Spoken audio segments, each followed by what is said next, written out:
Tá gravando já? Caraca, maluco! Salve, moçadas! Espero que o editor não coloque isso no vídeo depois, hein? E aí, tudo bem com vocês? Tranquilaço? Bora pra mais uma aula, então, de Sociologia, né? Bem animado, no pique do funkão aí da Ludmilla, né? Fala de mim, pensa em mim, 24 horas por dia. Vamos agora de Durkheim e a neutralidade científica, né? Foi um tema que a gente já acabou começando a falar ali na aula anterior. Já demos ali uma introduzida no tema e é super importante quando a gente fala da sociologia como uma ciência, né? E a ciência como tal é super importante que haja ali uma neutralidade na postura, né? Na forma como olhar para o fenômeno social, na forma como olhar para o problema da sociedade de um modo geral.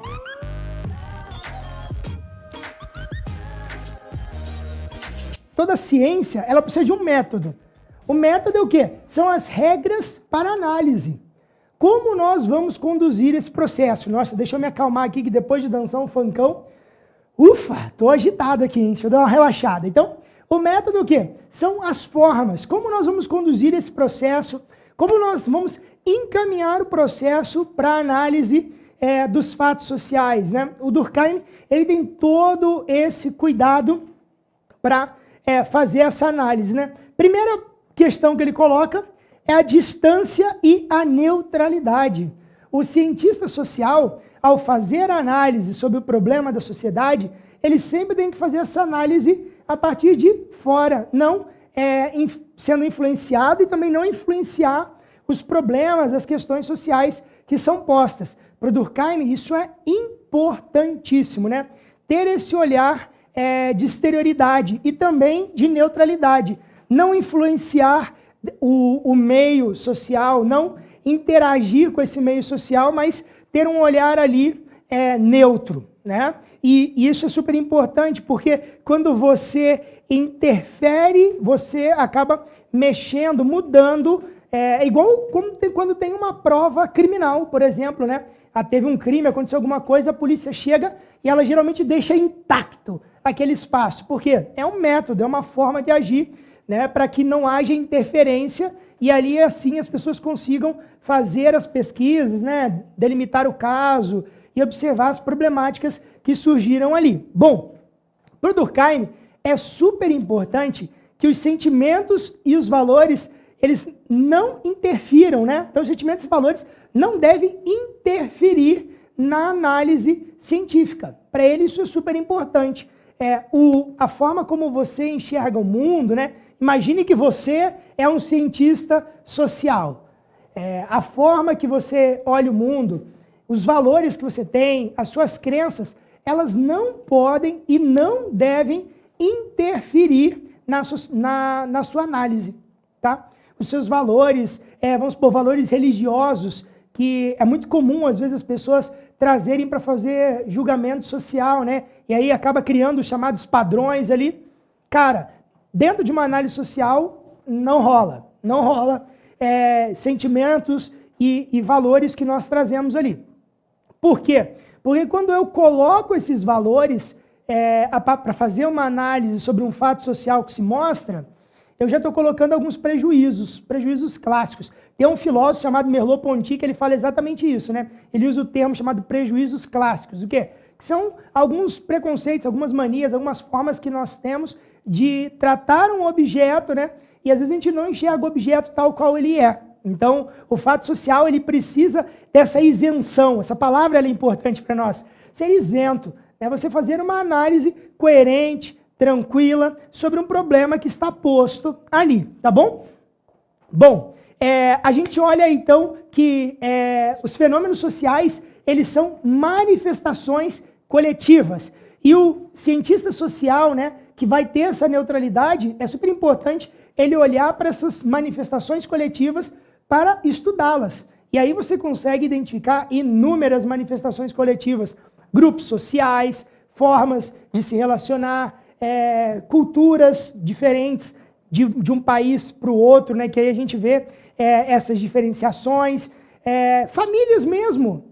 É muito bacana você ver, por exemplo, que tem famílias que têm o costume, o filho ele tem que dormir cedo, porque o pai e a mãe delimitam isso. E tem famílias que o pai e a mãe não se importam com o horário que o filho ou a filha eles vão dormir. Para eles não importa isso. Importa que ele cumpra com os seus deveres. No outro dia, tem escola cedo. Então, por favor, não deixe de ir para a aula e não se atrase. Se você quiser ir dormir às 5 da manhã para acordar às 6, beleza, né? Então, a gente consegue ver manifestações, principalmente manifestações coletivas, grandes manifestações coletivas, que acabam sendo ali objeto de estudo. Bom, um fato social, por exemplo, que é uma manifestação coletiva, não significa que todo mundo vai fazer isso, mas acontece dentro das sociedades, é a questão do suicídio. Um tema triste, difícil, mas que está presente na sociedade de modo geral, né? A gente vê aí algumas pessoas que lidam, às vezes, com essa ausência de sentido, com esse problema da felicidade, né? Que é uma indagação, professor de filosofia, o Paulo ele vai tratar com vocês, né? Cara, o que é felicidade? E por que às vezes a gente sente ausência de felicidade, ausência de sentido na vida? E muita gente acaba, às vezes, buscando como resposta para essa ausência o suicídio. Acaba entrando, né? Tirando a sua própria vida, porque não encontra mais nela um sentido. E isso é um fato social que, é claro, acontece particularmente, tá? E aí é interessante a gente delimitar isso, né? Ele acontece particularmente, mas ele está presente dentro das coletividades. Nós temos inúmeros casos de suicídio. Tem estudos por aí que dizem que nas cidades mais frias é comum ter mais suicídio do que nas cidades mais quentes. Não sei porquê, né? Dizem talvez que o frio ele acaba deixando as pessoas mais reservadas nas suas individualidades, que não se relacionam tanto, e isso acaba sendo uma causa de suicídio. Existem estudos que dizem isso, né? E isso é um problema e é um elemento para ser estudado pelas ciências sociais, pela sociologia, com neutralidade, sem colocar preconceitos, né? Por exemplo, a pessoa se suicidou, esse é um exemplo ótimo, né? A pessoa se suicidou pela falta de Deus. Gente, que problemaço, né? Peraí, né, cara? Tipo, cara, eu respeito a tua crença, né? Eu tenho a minha também, todo mundo tem a sua. Tem gente aqui na sala comigo hoje de gravação, cada um tem sua crença. Tem gente que não tem crença. E aí que é maneira a isenção. Por isso que é importante a gente ter essa isenção. Eu não posso impor no outro a crença que eu tenho, né? Ou na análise que eu vou fazer sobre os fatos sociais, colocar ali os meus valores, impor os meus valores para eles. Não, tá errado. E não é essa a forma correta de se fazer uma análise sobre a sociedade, tá bom? E aí que é legal do sociólogo, né? Ele vai tentar entender por que às vezes, por exemplo, numa sociedade existem casos de suicídio. Às vezes uma cidade está com muitos casos de suicídio. E ele vai tentar, com isenção, entender o porquê isso tem acontecido dentro daquela comunidade ou naquele país. E a partir dali, ele vai escrever e vai desenvolver uma tese sobre. Vocês entenderam a importância da isenção? Né? E, gente, ser isento não significa desrespeitar o seu credo. Não, não tem nada a ver uma coisa com a outra. O importante, na verdade, tem tudo a ver sim, né? O importante é que a gente não imponha no outro os nossos costumes, os nossos valores, mas que você olhe para aquilo e encare o fato tal qual ele é. O problema é o suicídio. E por que as pessoas estão se suicidando? Você pode, sim, chegar numa justificativa. Por exemplo, as pessoas se suicidam porque elas não estão lidando com a questão da falta de sentido. Tá? E aí você desenvolve uma teoria sobre a falta de sentido. Pô, beleza, né? Acho que isso é importante, acho que isso é maneiro. E aí é uma questão para a gente discutir. Tranquilo? É uma boa justificativa? Sim, é uma boa justificativa. Aí você pode, lá no final, talvez falar que a religião ela atribui sentido para a vida? Sim, pode. Agora você dizer assim, a pessoa se matou porque ela não tinha Deus? Não. Aí isso você não pode fazer. Por quê? Porque você está impondo uma crença, um costume para outra cultura. Entenderam isso, galera? Acho que é importante pra caramba, né? Bom, o Durkheim ele coloca uma distinção de fato social normal e fato social patológico. Eu coloquei aqui um exemplo, né? Fato social normal, o crime. Uhul, tá liberado o crime? Não, brodinho, não tá liberado o crime. Então, nossa, cara, e agora? Vamos botar ordem aí? Tá, brother, não, nada a ver, tá bom? Olha pra cá. Foca no Little Black aqui. Não, não é que tá liberado o crime. O que ele tá querendo dizer é o quê? É um fato que acontece na sociedade. É óbvio, eu tenho uma crítica muito forte, né? Como um estudante, assim, né, das ciências humanas, da palavra normal, né? Normal vem de norma. A norma, ela quer dizer que é uma regra, né? Não, não é uma regra o crime, mas o crime, ele acontece dentro da sociedade. Querendo ou não, eu sei que você que está assistindo aí, você não comete crime. Não comete, né? Por favor. Não tenho dúvida disso. Você é um cidadão de bem, uma cidadã de bem, você não vai fazer isso, né? Então, mas a questão do crime é um fato normal dentro da sociedade. Ocorre várias vezes dentro da sociedade. Então, assim, o Durkheim, ao fazer essa análise, ele vai olhar assim, olha, nós temos alguns fatos que estão aí presentes. O crime é um desses fatos que está presente dentro da sociedade.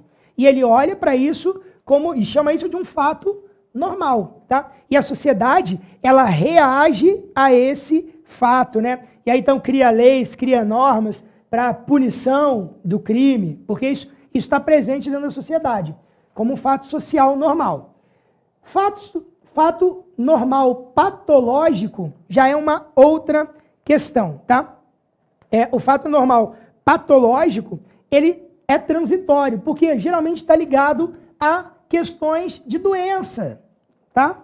O fato normal patológico, às vezes, ele é um distúrbio. Como nós tivemos, por exemplo, alguns anos atrás, você vai pesquisar depois, o crime de Realengo, o assassinato de Realengo, que um rapaz, ele tinha uma psicose, uma doença, né? E a psicose é o quê? Ele rompe com a realidade.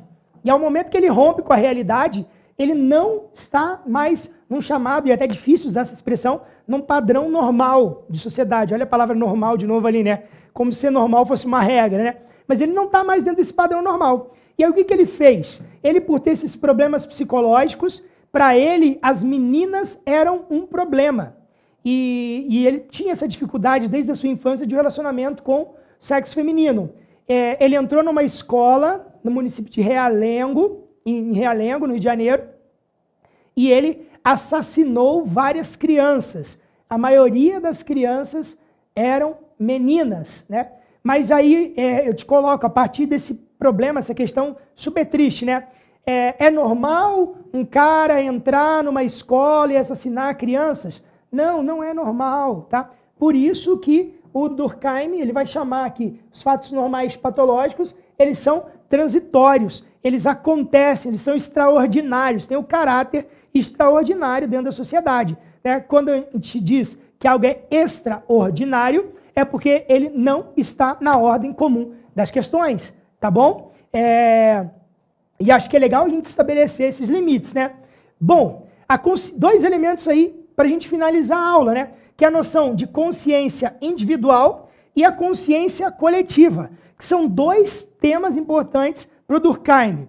A consciência individual, ela diz respeito à nossa personalidade, tá? A personalidade é o quê? É a nossa forma de ser, a forma com que a gente interage no mundo, a forma como a gente olha para o mundo, né? Por exemplo, cada um se veste de uma coisa, cada um gosta de usar uma roupa, né? Tem gente que gosta de usar bermuda o tempo todo, tem gente que não gosta, tem gente que gosta de usar calça. Às vezes está um calor do janho e a pessoa está de calça jeans. Beleza, às vezes é o gosto da pessoa. Ela tem ali a sua própria personalidade. Aí que a gente vê que também criam ali grupos, né? Surgem grupos onde estabelece alguns padrões, a pessoa se identifica, né? Por exemplo, ela vai ela se identifica com os góticos, por exemplo. E aí ela vive, né, usa roupas daquele estilo. Tem gente que não entra em nenhum grupo e a pessoa usa a roupa que ela gosta. Ela se sente bem, por exemplo, eu gosto de usar camisa polo, eu acho legal usar camiseta polo. Bruno, você poderia usar camisa social? Sim, poderia. Mas eu não curto muito, eu gosto de usar polo. Polo é meu padrão mais sério, assim, digamos, né? Mas, na verdade mesmo, eu gosto de usar camisa básica, camiseta básica, calça jeans, bermuda, chinelo, se for preciso. Né? Apesar de eu morar numa cidade que é mais fria, no verão eu gosto de ficar bem tranquilo, usar roupas leves. Por quê? Essa é uma consciência individual minha, são as minhas características, dizem respeito à minha personalidade, né? Minha forma de vestir, minha forma de ser. O meu sotaque também, a forma como eu me comunico com as pessoas, a minha personalidade, né? Eu, por exemplo, sou super espontâneo, sou bem doidão, assim, né? E o meu irmão, que recebeu a mesma criação que eu, na mesma casa, filho dos mesmos pais, é extremamente diferente. Meu irmão, ele é super tímido. Eu chego, eu brinco com ele, eu aperto ele, faço cosquinha, coisa e tal, a risada dele é... E eu, tipo, já chego tocando horror, né? Porque cada um tem uma personalidade, uma consciência individual, uma forma de interagir com o mundo. Diferente disso é a consciência coletiva, que tem o caráter moral. Ou seja, é aquele caráter mais comunitário. Na última aula a gente falou sobre isso, né? Por exemplo, cada um usa um estilo de roupa. Beleza, tranquilo quanto a isso. Cada um tem o seu padrão de roupa ali, cada um gosta de usar. Mas há um caráter de consciência coletiva que é, por exemplo, não ficar nu na rua. Tem gente que às vezes tira a roupa e anda peladão, né? Mas, tipo, é a exceção, não é a regra. O normal é o quê? Usarmos roupa, escondermos a nossa nudez. Isso é uma consciência coletiva, tem um caráter normativo, que nós aprendemos dentro de uma comunidade. Nós adquirimos isso a partir de uma vivência comunitária, de uma vivência social. Beleza? Tranquilo? Então, é super interessante a gente ver, né, que a consciência individual, isso é facinho pra caramba, né, cara? A consciência individual, ela diz respeito à nossa personalidade, à nossa individualidade, à forma como a gente se veste, como a gente se porta dentro da sociedade, mas há elementos da consciência coletiva, que são aquelas coisas que criam o nosso caráter moral, como, por exemplo, usar roupa, né? Não andar peladão, peladona, por aí, né, com as coisas à mostra, né? Não, por quê? Porque é uma consciência coletiva que impõe, delimita algumas normas para a gente de vivência social. Beleza, moçada? Beijo no coração de vocês, fiquem bem e até a próxima. Falou!